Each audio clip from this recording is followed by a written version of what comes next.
Samsung mobile যারা ব্যবহার করেন তারা যদি পাওয়ার বাটন এরকম প্রেস করে ধরে রাখেন তাহলে কিন্তু শাটডাউন হয় না। দ্যাট মিনস পাওয়ার অফ হয় না। কারো বিক্সবি ওপেন হয়ে যায় কিন্তু পাওয়ার অফ হয় না। কিন্তু আপনি এখন থেকে চাইলে স্যামসাং মোবাইলে জাস্ট পাওয়ার বাটন এই বাটনে ক্লিক করে রেখেই কিন্তু স্যামসাং মোবাইলটাকে পাওয়ার অফ করতে পারবেন এবং আপনার সময় বেঁচে যাবে।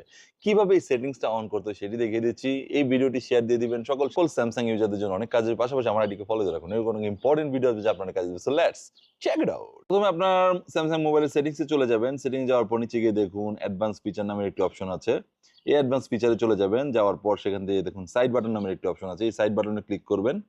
ক্লিক করার পরে এখানে দেখুন লং প্রেস। এই লং প্রেসে ক্লিক করবেন। ক্লিক করার পরে এখানে দেখুন digital assistant, Bixby and power off menu. এই পাওয়ার অফ মেনুতে ক্লিক করবেন।